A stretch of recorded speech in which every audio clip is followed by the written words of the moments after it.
Evening, ladies and gentlemen, or perhaps it's afternoon, or maybe even mid-morning. I'm not sure. I am your host for today's program, Drew Bauer.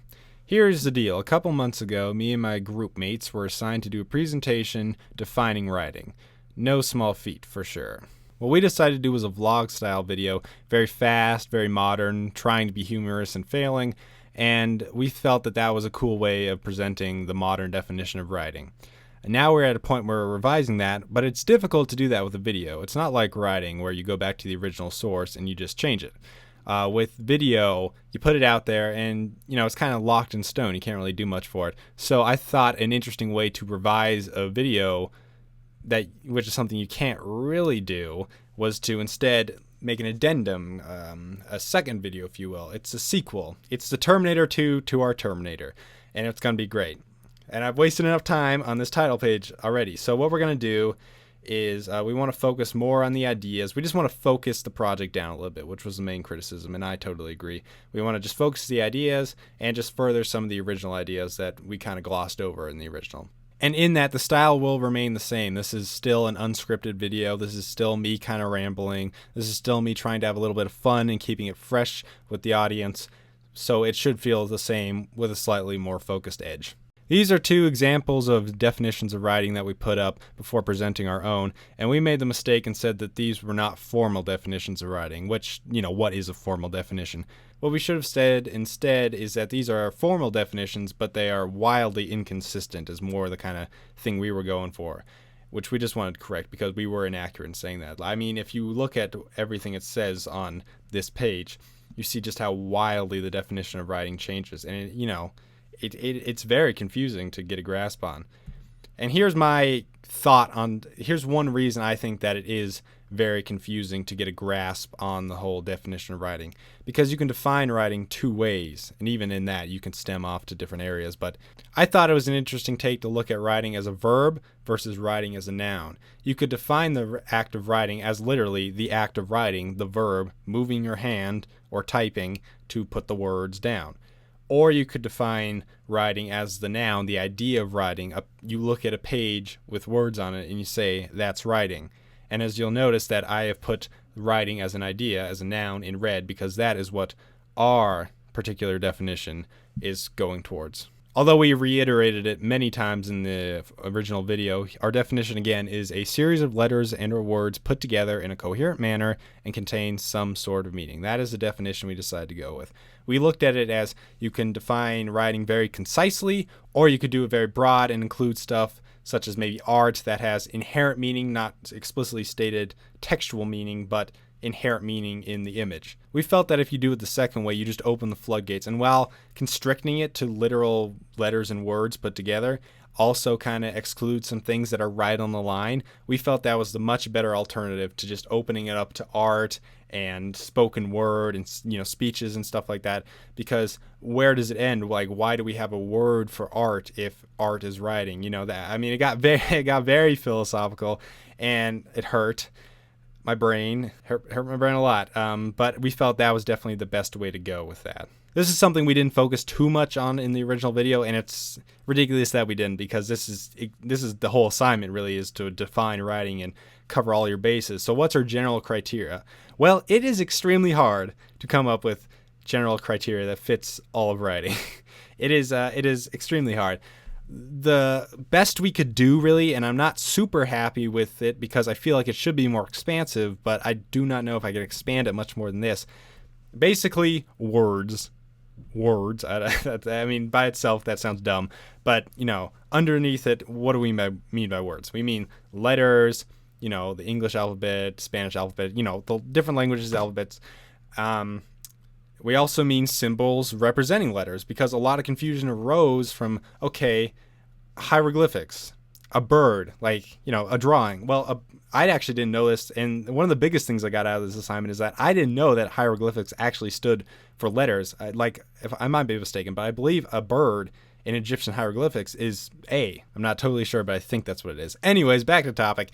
We also had to include Braille, because this is something we got harassed for including before, because originally our general criteria included you have to be able to see it, which obviously Braille counts as writing, It just totally slipped our minds the first time. So we were glad that somebody brought it to our attention and we could include that, because that would be a huge oversight. And then, so aside from words, we do not believe that if you put A on a page, just the letter A, well, I mean A, okay. Better example. We don't believe if you put the letter Y on a page, because A is technically a word. We don't believe that if you put the letter Y on a page, that it's writing. It has to mean something. It has to express like some, even the most minor thought or idea. It has to express something, because otherwise, then it just gets messy. If you just put a letter on a page that's writing, it just gets messy, and it really is kind of a school of thought. And I realize that my speaking here is very unfocused, like it was in the original video. But this stuff is so just so subjective, really. And you have your opinion, but your opinion changes every 5 seconds when it comes to this topic. So I'm trying to hold it together the best I can. But yes, I feel like this sums up my thoughts on it as good and as formally as it could possibly be.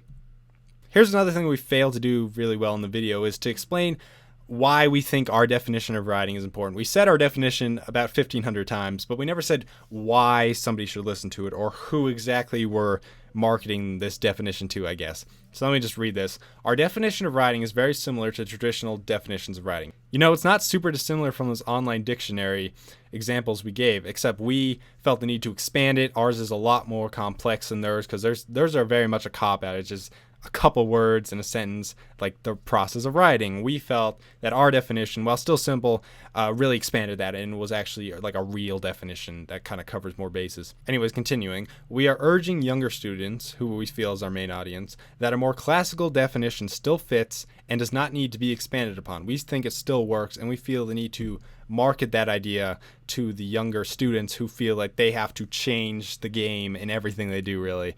These very academic students feel that they have to change it. And, you don't always have to change it. We feel that the technological boom of the last 20 years in the creation of things such as texting and social media is not revolutionary enough to shake the foundation of writing. That's the whole big thing. That's kind of our Writing 101 course in a nutshell. How has technology shaped what we think writing is today? And I think, honestly, just personally, I think people over-embellish how much writing has been changed by technology. Sure, definitely a lot has been. Word processing on a computer itself has been revolutionary. But really, the core concept has not changed. It hasn't. You put a smiley face on a piece of paper in 1955, whatever, that's not writing. That's a drawing of a smiley face. You put a smiley face on Twitter, we think still not writing.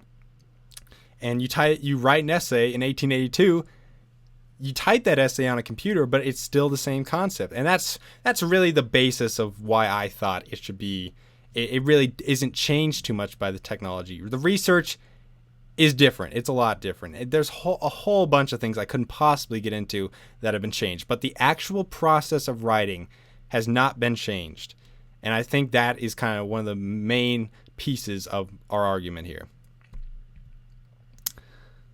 So, speaking of technology, we're going into it. Here are some things we talked about in the original video, but I can add a little bit on. What still counts as writing? Texting. Now, if you text horribly and grammatically incorrect and just you can't even understand it, not writing. But to say texting as a whole, as an art form, quote unquote, is not writing is just false, because, you could write gibberish or acronym stuff on a page of paper, and that wouldn't be writing either. So similarly, actually, the more I think about it, pretty much the exact same concept. For social media sites such as Facebook and Twitter, I really don't have to get into it. It's the exact same thing I was getting at with texting. People say Twitter isn't writing. Why? If you compose a sentence correctly, why is it not writing? And I've heard people say Twitter is ruining writing and such like that. Like, my grandparents have said that. So, this is real stuff that people actually think, and I just don't understand that thinking. And then I already touched on this. I don't have to mention this at all. But yes, hieroglyphics and symbol-based languages. I actually didn't touch on my other kind of example, that of like Chinese letters. People, I don't know what it is. People always think of that as like art and drawing. And, it's a beautiful written language that, is obviously more drawing-based than, ours. But, well, you know what? Actually, no, it's not. Really, when you get down to it. But, yeah, that's also stands for symbols that make up words. So it's similar to hieroglyphics. Here's the big thing. Art. It can't count as writing.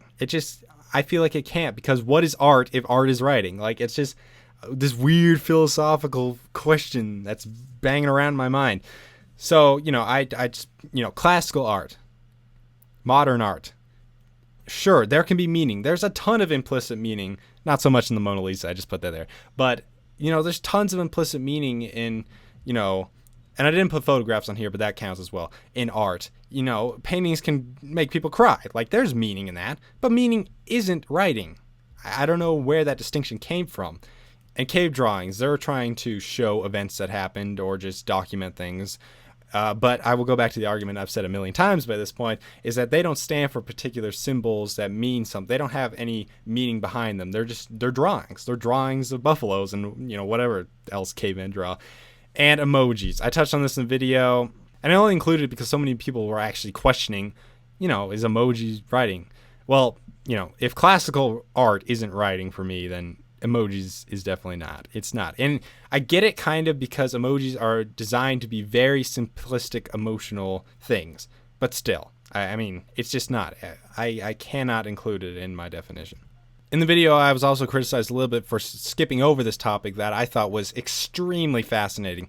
If there was anything on the edge of that line for me, it's speech to text. I don't even know if I totally agree with what I wrote here, but this is what I'm going to formally say, which I did not do in the video. Speech to text, that kind of program where you speak into your phone. I mean, it's available other places, but primarily speak into your phone and it writes it out for you. Is that writing? Well, it fulfills the idea of writing as a noun. And you could say, and I'm not helping my argument here, but you could say, well, isn't it technically like a speech and someone wrote it down? Well, a speech is you're talking, but in this case, you're talking with the explicit purpose of having it written out. So I think it does count as that noun. And somebody probably could sway me, but if I have to formalize it, you see how crazy this whole thing is? If I have to formalize it, then I say it counts in the form of writing as a noun. But it certainly doesn't fulfill the idea of writing as a verb. You're not physically typing it, so it doesn't fulfill that. So yes, in terms of our definition, speech to text is technically writing, but I can see in different situations how it actually could shift back and forth from that. But I think if you're just sitting alone and you want to text someone, this is just a minor example, but sitting alone, want to text someone, don't want to type, but want to write them something, you do that and it counts. Okay, so here's a recap. And I'm aware that our main issue with our original project was unfocused, and I hope this was a little more focused. Again, there's no way I can just rattle off impromptu a really focused essay and that's not what I wanted to do, because I wanted to keep it modern. I wanted to keep it quote unquote funny. I wanted to keep it fun. I wanted to keep it something that somebody would want to listen to. That's what I'm all about in trying to do school projects. And I hope it worked out okay, because, writing is so modern now. It's so ironic. Everything has to be twinged in irony. So I hope I did that right. But that was kind of my conclusion. But that's what happens when you're doing this live radio, baby. Sorry, I called you baby. That's weird. So our recap is, our definition, again, is a series of letters and words put together in a coherent manner and contains some sort of meaning, and I stand by that. We find this to be the least muddled definition of writing. I went over that, how we felt it was better to make it more concise than more broad, and we think millennials should embrace this simpler definition because it works. It works, and I think this is the one to go with, and we should be teaching the young people and give them an actual, concrete, formal definition. And this is what I've been kind of building to this whole time, is that our definition is in no way perfect. This, more than any assignment really ever, is totally opinion-based. And it was really weird to operate in that realm, but also really fun. Like, it let me be me, and I really appreciate that. But for big assignments, to just rattle off what you think, and you got to have good reasons to back it up, but no research, just what you think. It was challenging a little bit, but it was also a ton of fun. I had a blast doing this. So I hope this was a little more concise. This is a very weird way of doing a revision, and I hope I hope it didn't rub anyone the wrong way. I'm looking at you, Ashley. You look wonderful today. You're radiant, actually. Is that a new top? So I hope it went. I hope it went well, and I think it did. I think it will be a fun thing to listen to, and it's probably like 15 minutes long. So I apologize.